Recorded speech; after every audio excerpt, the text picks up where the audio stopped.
What is up, everybody? Welcome back to the channel and another video. So today I concluded that the GTS startup roar is not going to work on my N20 motor.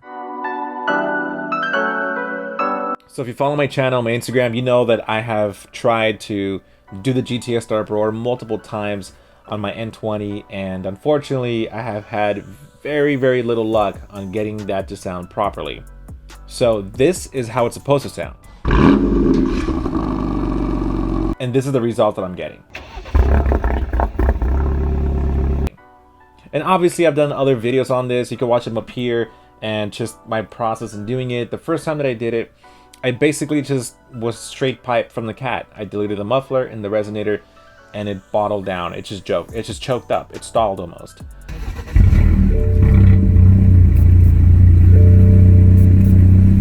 The second time I installed the AWE exhaust suite and my intake and I believe some other parts, and I thought, well, now that I have other parts in there that kind of control airflow and may give me better results, and no, it was the same thing.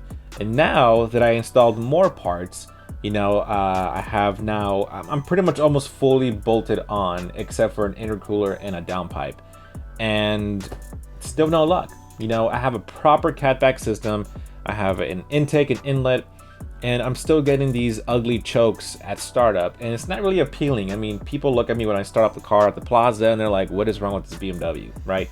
So I decided to take it out. It's not gonna work, and I've had multiple conversations with pro tuning freaks, and they recommend that I keep the car completely stock and keep the tune as it is with stock parts, and that this tune, the OTS, the off-the-shelf maps, are basically made for stock parts, which to me kind of doesn't really make sense, because with more boost comes a lot more wear and tear on these OEM parts. Like the charge pipe gave out because I was pushing more boost, so I had to replace the charge pipe, and the diverter valve, God knows how long that thing would last with the extra boost that I am pushing, so I had to swap that out too.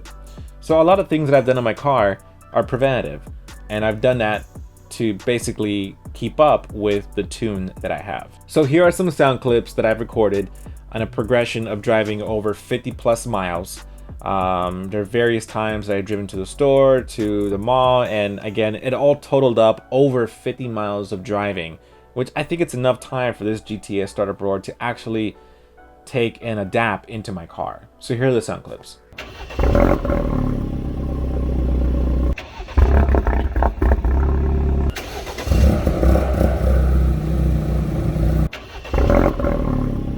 Well, that's it for today, guys. Just want to give you an update on the GTS startup roar.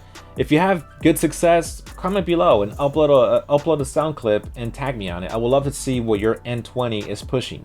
If you're driving an other series and you have a great startup roar like the video that I showed you earlier, please tag me. I would love to see what that looks like and sounds like. And yeah, so I'm gonna take it out. Hopefully pro tuning freaks will, you know, resolve this issue on the N20 motors. But for now, I'm gonna take it out and just ride smoothly, and I prefer a clean startup rather than a choky startup. So guys, thank you so much for watching this channel. I am so grateful for all of your support and your love on this channel. So make sure you subscribe. If you like this video, give me a thumbs up and hit that bell notification, because I upload a video every single week. F30 and N20, just DIYs and stuff. So yeah, that's all I got for today. Thanks guys, I'll see you later.